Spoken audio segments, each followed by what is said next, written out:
And with his dominance of knowledge, with his dominance of presence in public life, and with his decision-making process. मुझे पता है बहुत सारी ऐसी issues उठते हैं where the party would not agree with him, but he would disagree because he felt the nation should disagree. He's different. He thinks and talks what he feels is correct. जिसको वो ठीक समझते हैं, उसको वो follow करते हैं. So we have amongst us a great luminary. I am somebody who's always available to you. I belong to this town. I belong to the state. I have a running relationship with all of you in Madhya Pradesh, in Jabalpur particularly. So my meeting you is not an issue. But to hear him is more important. That's why I want to give him the major time. One reason why we wanted to have this function is Kapilji launched a platform of Insaf ke Sipahi, soldiers of justice. He feels that every lawyer and every law student in India, or is desh mein about, I believe, registered are 15 million lawyers, out of which 90,000 are in Madhya Pradesh. And he feels that every lawyer's duty is to be Insaf ka Sipahi.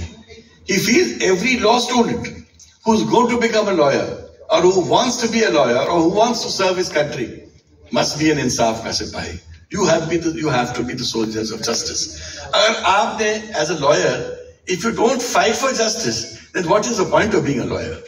Why should you be a lawyer then? And now I see at least 50% of the student population of our law schools is now young girls.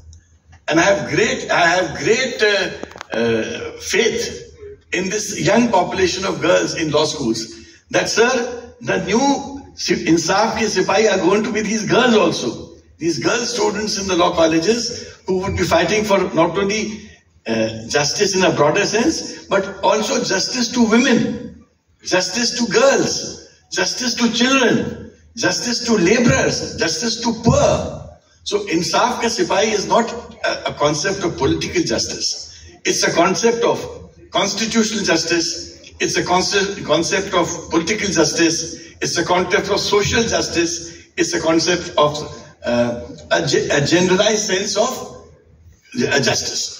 So I'm so happy that all of you are here, and I'm sure today you would be taking an oath to defend the Constitution and the values of the Constitution. You would be taking an oath also to be a soldier of justice, and I think for that I must thank the organizers for motivating all of you to come here.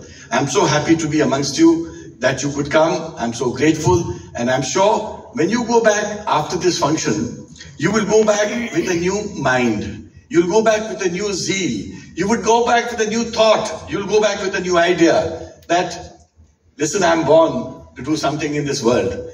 I'm not going to go back and tell God, when I was there, I lost that opportunity to help people, because as a human being, it's a duty to help people, and to do good is to be a lawyer, and to be a lawyer is to do justice. Thank you. Jai Hind.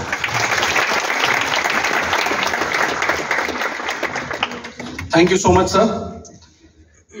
I have just been informed that Vice Chancellor of Dharmshastra National Law University is also here. Sir, please come on to the stage, sir.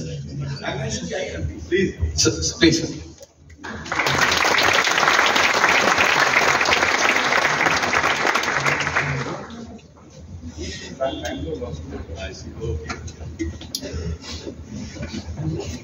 Now let us call the living legend himself, Kapil Sibal sir, to enlighten us and tell us about the Insaf ke Sipahi.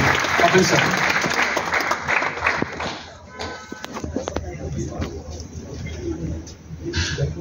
My younger brother and dear friend Vivek Tanka Sahab, Shashank Shekhar ji, Anu ji, Varun, Vice Chancellors, Mishra ji, Nagarajan ji, distinguished members of the audience and my young friends. I don't know how to start because for me the greatest pleasure, really speaking, is to be amongst young people. Because perhaps most of you don't know, I started my life as a teacher. I was teaching history in Delhi University for 3 years in Hindu College. And I also sat for the IAS at the same time, and I also finished my law degree at the same time. So in 1972, I had 3 professions in front of me. I could have joined the academy and retired as joint secretary or whatever in the government of India. I could have continued in a teaching profession and perhaps made an effort to become a doctorate, maybe teaching somewhere in India. Both were easy decisions to take because I had a job, I had a teaching job, I could continue in that. I could have joined the IAS, it was a cushy job at that time. I'm talking about 1972, nobody left the IAS at that point in time. Nobody dared leave the IAS. But I decided to I didn't even join the academy. I just wrote a letter to the government of India that I don't wish to take up a government job. And I decided to do law. I had no reason to believe that I'd be a success in the law. Absolutely no reason. I was a briefless lawyer. I had no cases that came to me.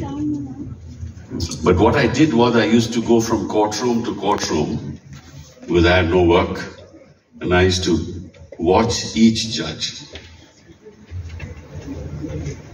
You know, each human being has different qualities. The mind and of the heart, they have a different way of expressing themselves.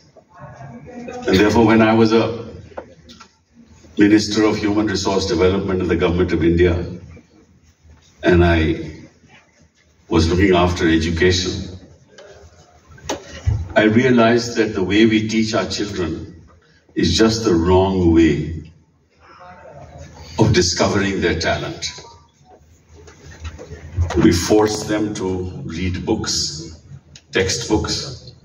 We burden their backs with those textbooks. We ask them to memorize those textbooks. And the talent of the children is judged by how many marks they get in the test that is given to them.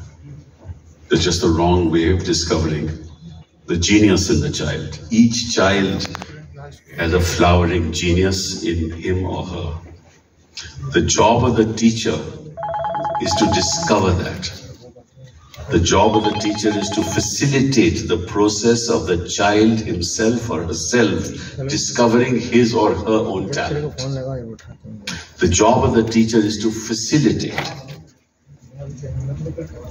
And if you facilitate the child on the attributes that the child has, the child will grow on his or her own. Our teaching profession teaches our children just the wrong way. So, as young people have sitting here now, listening to me, having joined the legal profession, I wonder if each of you have asked the question, why you are joining this profession? Why have you chosen law? Is it because you want to earn money? You think that, nowadays lawyers are very prosperous and that lots of economic activity going on, there are lots of clients that you see around you. Maybe your parents are lawyers and you want to join the law because they are lawyers. That's the wrong reason. If you want to make money, it's the wrong reason to come into the legal profession also. So ask yourself the question when you go out of this hall as to why you wish to join the legal profession.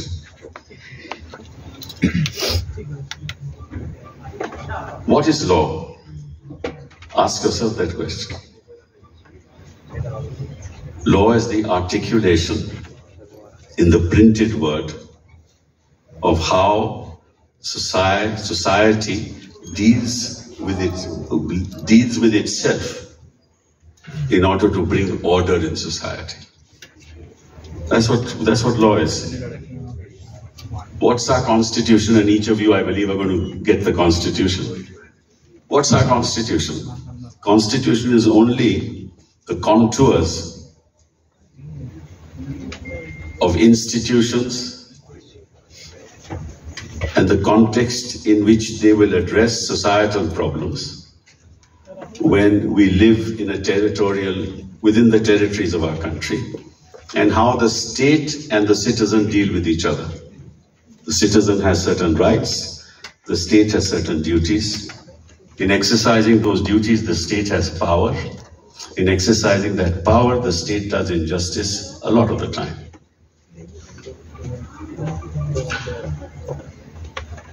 If you are going to be a lawyer on behalf of the state, and I'm sure that's not the dream that you have, because then you're on the wrong side of the law. Somebody has to represent the state, so you should not take umbrage at the fact that some lawyer is representing the state, because he has to do a job. But by and large, most lawyers don't represent the state. So basically, you have entered the profession in the context of protecting those who will be the victims of injustice as you move along in the profession. Right? So if you become a lawyer on the ground that, look, I will join a law firm, I'll get a salary of 1 lakh, 2 lakh, 3 lakh, that's enough for me, I'll live my life like that. Or that I want to become a judge, which is fine. But you must have a passion for protecting people, because that's what the legal profession is. This profession allows you to serve people. The leitmotif of your profession is service, not a business of making money. And if you are joining the profession to make money, don't join it.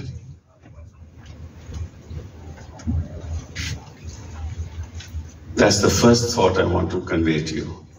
Thought number 2, and that's very important. When you read any statute, and I'm sure some of you have read several statutes in the course of your student activity, remember a statute